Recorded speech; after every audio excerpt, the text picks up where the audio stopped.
Thanks, Ajay, and thank you, Avi and Joshua and Jim and all the people who helped put this together. This is my favorite conference of the year because of the really interesting topic and the great people who are in the room here.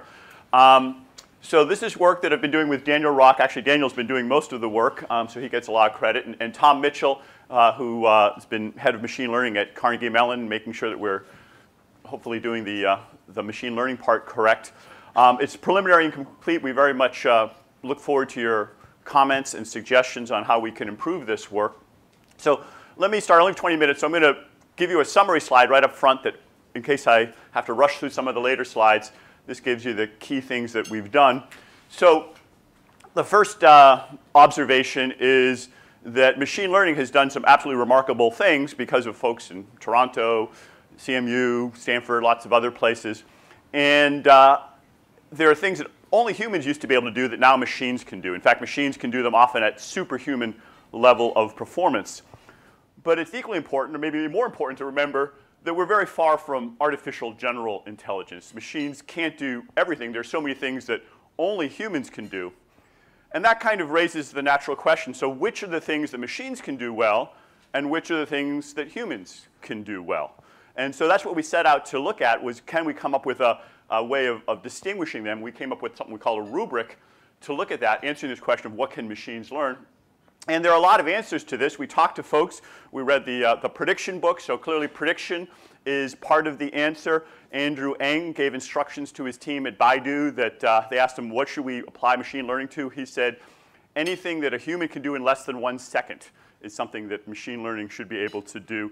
Sebastian Thrun said look for things that are repeatable over time. Jan LeCun described mapping from inputs to outputs, X's to Y's, regression. So we got a lot of different versions of that. And we went and kind of tried to systematically interview, talk to them, and came up with this 23-question or this 21-question rubric about what's suitable for machine learning. And we'll show you some of those questions later.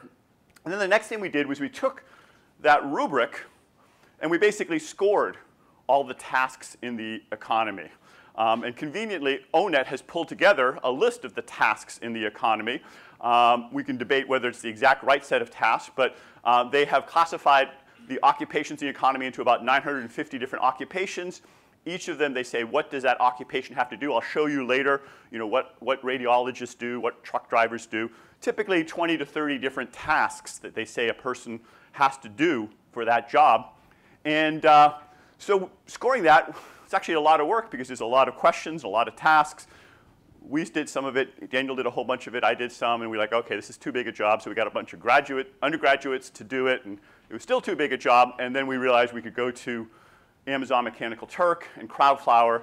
And we tried to write the questions in a way that an ordinary person could answer them, like, could you do this in 1 second or not? And they did tolerably well, just to make sure. We had 10 people answer each of the questions. And so we got some reliability estimates there. And ultimately, now we have a scoring, an index of all these activities based on how suitable they are for machine learning. We tried to come up with a better word. Not automatable isn't quite the word. For a while, we used MLable, but that didn't quite work. So SML is what we're calling it. And the results, what we came up with was that, first off, if you look at the tasks that are suitable for machine learning, they aren't the same ones that were automated previously. Not surprising, this is a new technology. It can do lots of new different things. So the temptation of economists especially to just extrapolate what's happened in the past and say, well, we'll get more of that, probably isn't the right thing. This technology is different, just as computer technology was different from electricity or the steam engine. One thing you see, for instance, is that there are lots of high-wage jobs that are now being affected. I mentioned radiologists. We'll talk more about that. That previous waves of machine learning, previous waves of automation couldn't really touch. But when you do it at the task level instead of the occupation level, inspired by Pasquale and Daron and others, David Otter, you quickly see that there's no occupation in our data set where machine learning just runs the table, where all 26 tasks can be done by machine learning. On the same time, there's no occupation that's untouched.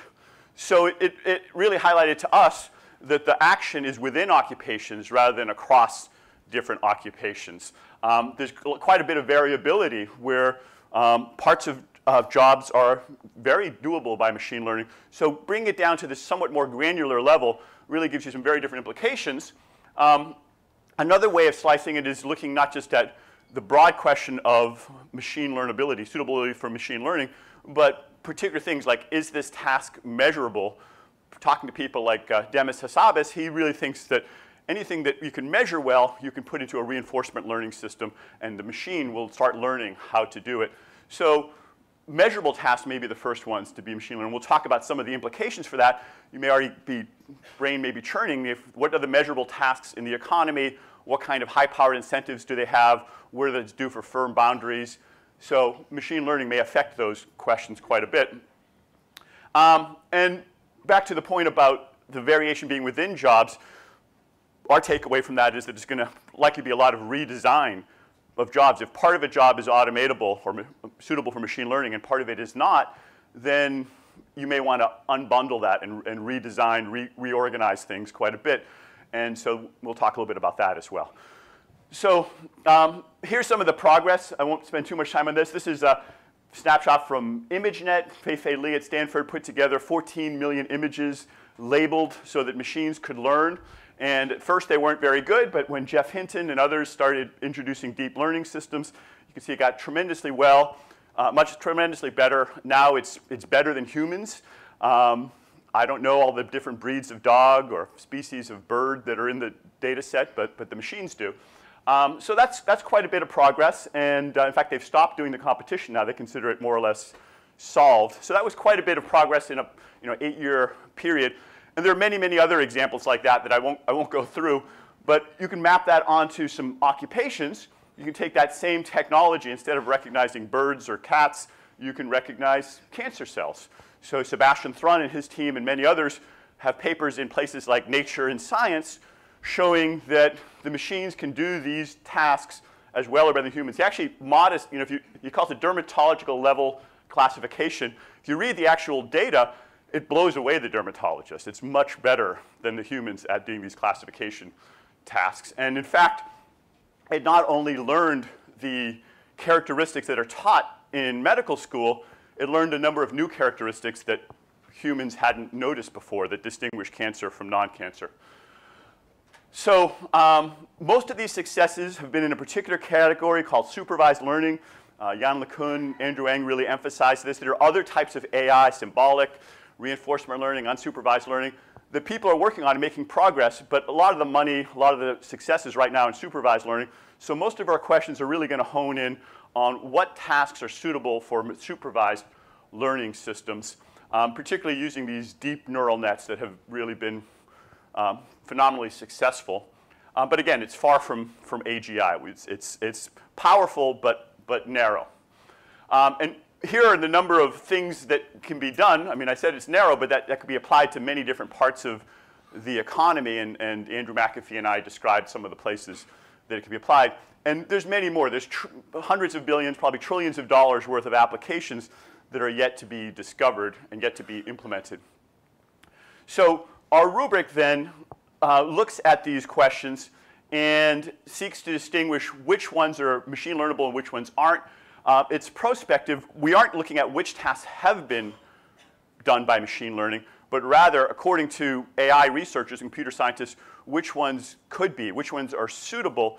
And in the presentation I gave last year, Chad Severson and Daniel Rock and I talked about how it can often take 10, 20, 30 years for people to make the complementary inventions to implement these things. So the fact that something's technologically feasible does not mean that it's going to be implemented tomorrow or even this decade. And so this is, we'll find out when you guys have the 12th anniversary version of this, whether or not these predictions had any successful predictive power of what's doable. Once you do it at the task level, as we did, it's actually fairly straightforward to aggregate it to lots of different levels. Of course, Ownit will allow us to aggregate to occupation level. We did that. They not only say which tasks are done, but they also have importance weights. So they say this task is very important, that task is less important. So we did something kind of naive and simple. We just did a weighted average. You could imagine something more sophisticated where you said this task is indispensable and this one you could get away with not doing. But for the stuff I'm doing, we're just going to do a weighted average. You can aggregate it to firms. I'm going to give you a sneak preview because I'm not totally sure we're cleared to do this, but we have data from LinkedIn, and you can aggregate it up that way.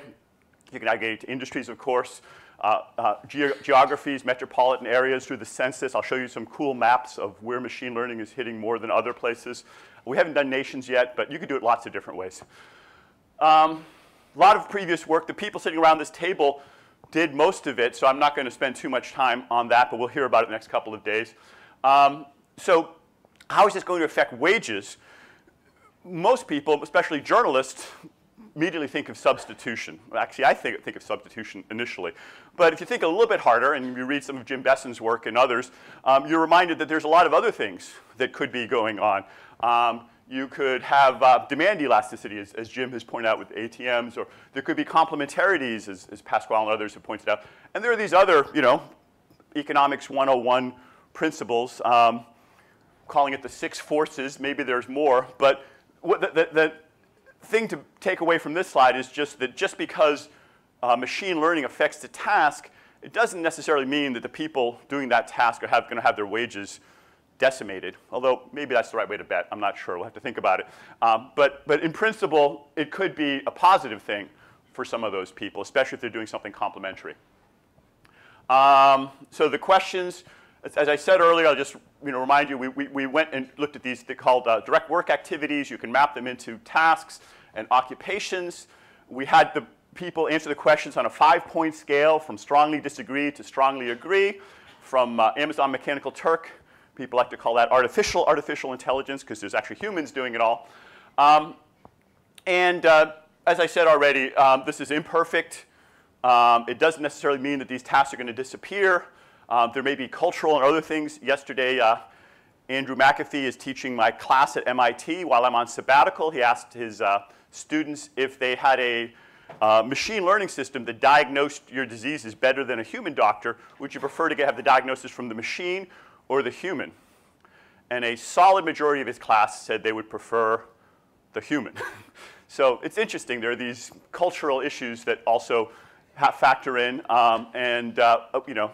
we want to acknowledge those, even though we're not going to do anything with that. And of course, it's focused on what we do right now. Undoubtedly, the tens of thousands of people doing research in ML are going to find other tasks that could be done in the coming years. Here's some of the activities that you can do in Ownit. Follow safety procedures, process medical billing. There's a whole bunch of these. I won't show you all thousands of them. And here's some of the questions we ask. So this is the first question we ask is, do you have the data? Is it machine readable data? Another question we ask, is it error tolerant? Like, will somebody die if you get this wrong or not? Do you have image data? I mean, one thing we know is that I just showed you, you can do a lot of good things with images that you couldn't previously. So if the task involves that, it now may be doable by machines. 10 years ago, machines couldn't do it. So we have a switch there. Is it very similar? So you get repeated data on that. Sebastian thought this was a very important question to include. So there are more questions in the paper. You can see the whole set of questions. And here are the tasks. This is what radiologists do. I knew that they did this, but according to Ownit, they do 26 other things. You can go and you can apply it to this task, but you need to apply it to all the other tasks. For instance, providing counseling, that's not something that machine learning systems score very high at. So even if they can read the image, can they explain it to the patient and say, you have cancer, you don't have cancer? That's a whole different set of skills. So when you look at the whole set, and there's 27 of them for radiologists, you can see that you may have part of it automated and part of it not. In this case, it scored high, looking at images, scored high on having machine readable data, low on error tolerance, you don't want to make a mistake there. Low on do you need to explain it? And it does involve image data, so it scored high on that. So that's kind of gives you a little bit of a feel for what we did. Just multiply that by 400,000 fold, and you get a sense of what we were doing.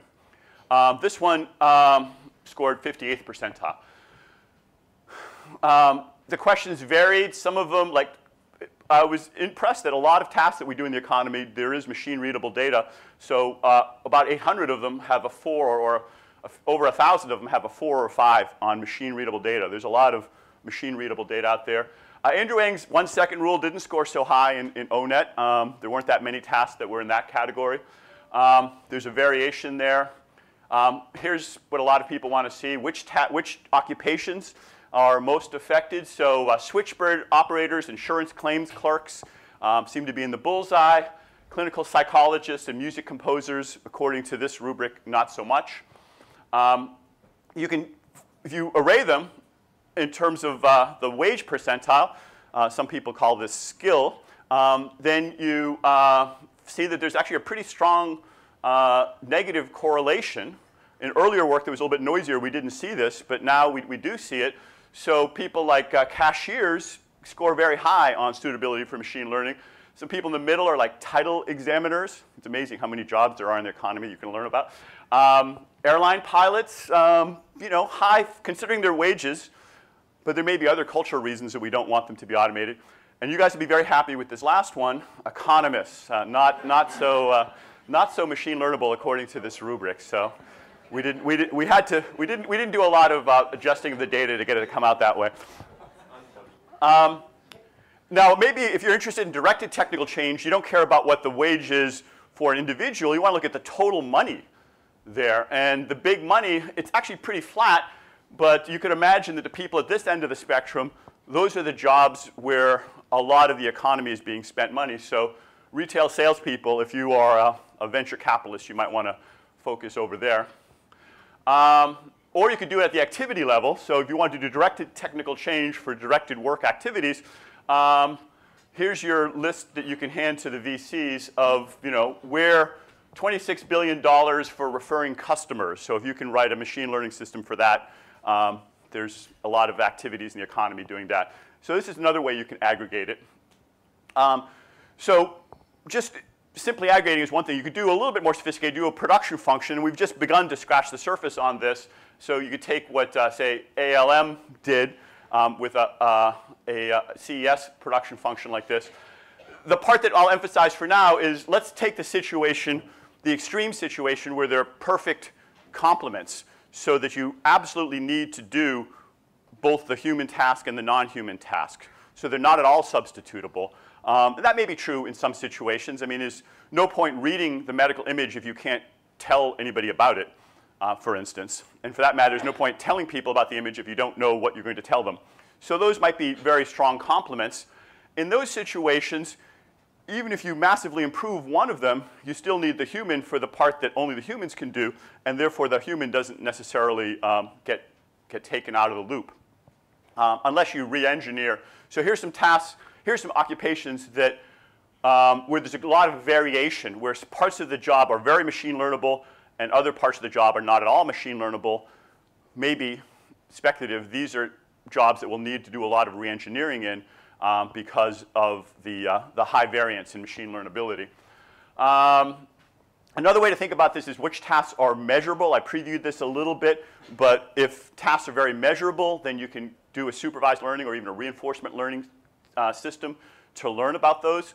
One unexpected implication of this is if machines do all the measurable tasks, those get automated, that means the tasks that humans will be doing are relatively less measurable, and that might lead to implications about where you're going to see high-powered incentives or what happens with firm boundaries and incomplete contracting. There's a whole set of IO-ish and organizational issues that may come up from that. I'm almost out of time, so I'm going to jump ahead a little bit here and just say that you can do these cool maps. So here is places that are more in the bullseye of machine learning, the red ones. The cities tend to be actually less likely to be affected by machine learning. You could do sub-slices. In honor of our host here, we looked closely at prediction, and these are the places where prediction. I think Toronto is all white up here, not in the map. But we could get data from there. So you could also look at image data if you think that, hey, let's just look at, you've got this powerful new hammer, this tool that can do images. Where is that going to affect? What parts of the economy, what regions is that going to affect? Or text data, speech data. You can slice it lots of different ways. You can also look at it by industry. And again, we didn't have to, anybody here involved in the education industry? Because you're in good shape. You're relatively less likely, according to this, to be affected by machine learning. Down here, transportation, retail trade, food services, a lot of people in those industries have a lot of activities that are machine learnable. And then we said we could do it at a firm level as well. So here are the firms in the economy from LinkedIn and how many jobs in that firm, according to LinkedIn, are machine learnable. And we decided to look at it by market value. Right now, there's not much of a correlation. But maybe after we publish this paper, there will be a correlation. I'm not sure. And you can also do it by other ways. You can network it. For instance, our friend Morgan Frank at the Media Lab helped us put together some of these cool network diagrams. You can see that they cluster. Clerical tasks tend to be very machine learnable. Analysis tasks, not so much. You can then bundle it up by jobs. Again, this is by job now as opposed to by task. And you see that there are some clusters.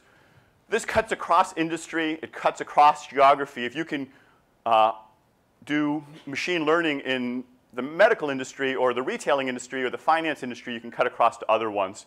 And so that would be another way to sort of think about the data.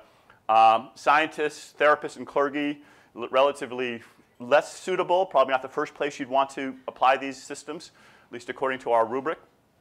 And then there's a whole bunch of ones that are in the middle. There'll be some new jobs coming up as you automate these, and we haven't done as much, but you know, as Pasquale and others have pointed out, as old tasks get automated, there's also the invention of new tasks, and we want to think a little bit about that, but it seems that if you can measure things, there's a big payoff to doing that because now you can start applying them to machine learning. So one thing I can imagine people doing is spending more time on this because that's a precursor for putting it into the machine learning system. Re-engineering and redesigning work, innovating. So let me just summarize now. I'm out of time, saying that machine learning is indeed superhuman in many tasks, and these tasks cut across lots of industries, lots of occupations, lots of geographies. But it doesn't do everything. And so we have tried to come up with a way of separating what it can do and what it can't using this suitability for machine learning, and our friends in AI have told us which ones are. It's different from the past. You can't just extrapolate it. It cuts across different wages. There's some very high-wage jobs that are affected, so lots of low-wage jobs that are affected. But it's mostly within the job rather than across the jobs. There's lots of ways of aggregating it. We've just begun to scratch the surface. I'm hoping you guys can all give us some ideas about how we might use these data to look at different kinds of questions. One takeaway, though, is that because it is very different, even within a particular occupation, you'll probably want to reorganize quite a bit. And last but not least, the power of machine learning to affect measurable tasks suggests that those may become more and more done by machines, and less of the work that we humans do will be in that measurable category. So thanks very much. So, you know, it was a really great pleasure to read this paper. And as Erik and his co-authors and the conference organizers know, I read it at a time where I was pretty much deathly ill. I'm only now slightly deathly ill. But it reminded me that the machines can do a lot of things that people can't do, including stay healthy. It did make me sort of look forward to actually being able to outsource some of my tasks to computers. This paper, I think, provides a really important deep dive into this question of what's going to happen to jobs. And I was reminded that almost exactly a year ago today, I was here discussing the same topic of what's going to happen to jobs. And one of the points that I made, if I know how to work this. Sorry, can someone tell me how should be easier? Is that, you know, economists have typically thought that automation has not historically reduced employment, but of course it has actually reduced work, but not through the actual replacing of jobs, but through its impact on income, means that people have chosen to work less. So this broad question is, how are our working lives going to change when we have developments in machine learning? And the possibility for humans to be replaced by machines is creating a lot of widespread speculation and fear. And this paper really gives us a deeper look at how jobs are going to be impacted and what that will mean for the future of work. So as Erik told me but didn't tell you, Ownit, this thing that they're using to look at the tasks that people do in their jobs, was developed so that human beings could figure out, human beings of various abilities could figure out whether they were suitable to do a particular job or not based on the task. Could you do the whole job, part of the job, which of the tasks could you do? And then you could figure out, given my mix of abilities or disabilities, am I able to effectively do this job or do some component of it? And Erik's saying, hey, well, let's take that list and say, can machines do this job or some component of it? And the big idea that he finds in this paper, he and his co-authors find, is that all jobs are somewhat suitable for machine learning once we break it down to a task-based level. And once we break it down to a task-based level, no job is likely to be completely replaced. But what that means, of course, is the need for jobs to be redesigned. So this big idea is to focus at the task level, and he uses the 6 economic factors laid out in an earlier Science article. And I think taking those factors to the task level rather than the job level gives us a lot of insight into what might actually happen to work. So I want to start by talking a little bit about potential for interactions with policy. And I know the bank teller example is really a very good one, and it's been pointed out in many cases that, sorry, my voice is cracking and I'm refusing to talk in the microphone, yes. The fear is that, bank tellers would be replaced by ATMs. And of course, what we know, thanks to Bryson's work, is that's not what happened. But there was also a real interaction with public policy that occurred at that time that makes it sort of hard to sort out exactly how much of that was about the redesign prompted by the change in technology versus the redesign prompted by the change in public policy. So there is this important interaction with public policy. When it came to bank tellers, what we know is that banks were deregulated around the same time, and Abby Wozniak's work showed that that changed compensation because it changed the structure of banking. Now let's take this to a modern example. What's going on in financial services? Well, in the United Kingdom, and in the United States, there's been increased regulation of financial services, particularly financial advice. And under President Obama, the idea was a financial advisor should give you advice that's in your best interest. And the UK, they went farther. They banned commissions. They said you can't take a commission. And they increased the standards. If you're going to give financial advice, you actually should know something about financial advice. That was very controversial. As a result, many financial advisors couldn't pass a simple test about financial advice, and there was a widespread decline in the number of financial advisors available in the United Kingdom. And when I talked to the regulators who put that in place in the United Kingdom, what they said was it created a huge space for technology to come in. And a lot of companies restructured themselves in a way in which they used machines, they used technology to generate advice for people. But as we've already heard, people don't really trust machines. And the more anxiety they have about a certain thing, the more they want to look a human being in the eye. So what they did in their redesign was you got the advice from the machine and you took it to a human being who read the advice and said, yes, this is definitely what you should do. And I'm going to hold your hand while we make the plan to execute this plan that the computer has generated for us. But that cut down the amount of time. So these workers were really focused on the execution part while the machine focused on generating the advice. Well, what's happened in the United States is the regulations in the United States have been completely rolled back. So Fidelity just sent out a notice the other day reminding you that any advice you get from Fidelity may not be in your best interest. It may indeed be in the best interest of them receiving commissions. So that means that what do financial advisors do in the US, mostly what they try to do is get savers to part with a greater share of their money in terms of fees and excess churning. And so the real question is, when we're looking at tasks, can we distinguish between those kinds of rent-seeking tasks that are done? Like, would the tasks look different if you looked at the UK task for a financial advisor versus the US ones? I think the answer is no.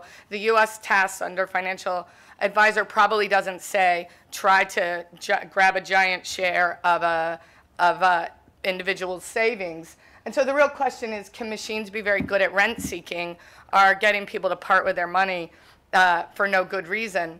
I've heard that in fact they're working very hard to help machines get good at rent-seeking. But I do think that this is something that's going to be missing from any of your tasks in occupations, is how much of this is about looking people in the eye and getting them to trust you and to do something that might not be in their best interest. So transferring money across parties. And this really matches with the thing that Erik said, which was that people still want to see a doctor even if a machine was going to do something better. There's certain areas where people have a lot of anxiety. So I think the most important insight I found in the paper was that easily quantifiable, measurable tasks will go to machines.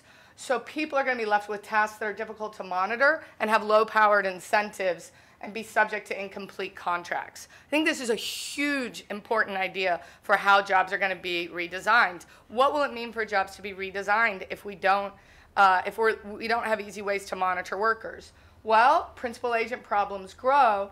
And what we've seen, what economists typically say is, well, maybe we get efficiency wages. So efficiency wages could push up wages, but decreasing employment, not for the kinds of reasons we typically think about when it comes to machines, but because of the fact that we don't have the ability to monitor people. And I think this created a new fear for me, or of what might happen, is that we end up with higher wages and lower employment, but also higher stakes. And you guys do think a little bit about this. How do we shift risk? But the other thing is that trust fills in a lot for incomplete contracts. And so the space where this created anxiety for me is we're talking about moving into a world where there's more incomplete contracts because machines are doing the measurable tasks, and it's harder for us to know what workers are doing, but there's been a large-scale decline in interpersonal trust in the United States. What gets a lot of press is the fact that we don't trust the government, we don't trust the media, but we also just don't trust each other. And if we're in a world where people don't trust each other, how do we operate efficiently? How do we have the gains from trade that we want to have if we can't monitor what people are doing? So the last thing I want to talk about a little bit is these Ownit tasks. And with that, I think they're aggregating them up based on the weights that Ownit provides. But one of the things I thought about is there's parts of my job that I like more than other parts. And those might be really important to get me to do the other parts of my job. So there's an essential aspect, like some things have to be done or the whole job falls apart. So we don't really get a sense of the essentialness of the job through the current weights they have. But we also don't get a real sense of the costs and the benefits to people, because some tasks are fun and they motivate you to do the things that aren't fun. And if you take a look at like what economists do, I thought Ownit does a really good job. If you don't think that they're doing a good job at tasks, read these tasks. I was like, oh my God, I actually do all of these things. Every single one of them I've done. And maybe a little unusual in that, but I've even testified at legislative and regulatory hearings. So I've done all these things. I'm going to tell you the truth. I like some of them more than others. And some of them are the bigger push to me to be an economist. And I don't think that's going to match the weights at all. And that raises the last question that I want to ask, and then I'll end here because I know I'm running out of time, which is that who are really the winners and losers going to be? And does it matter who has control over the redesign of these jobs? So Richard Freeman has been asking for a really long time, I think more than a decade, about the importance of workers owning some of the capital. And as these tasks become more suitable for machine learning, does it matter whether the workers own the machines or whether they're employed by somebody who owns the machines? Is that going to affect the redesign, but also is that going to affect the distribution? So when I talk to Uber drivers, like self-driving cars makes them very mad until I ask them, what if you own the self-driving car? And then they're not so mad at the idea that they can send a self-driving car out to do their own work. So there are real questions about the control of technology, who controls it, and what will that mean for getting jobs redesigned? But more importantly to me, what will that mean for who the winners and losers are going to be? Thank you.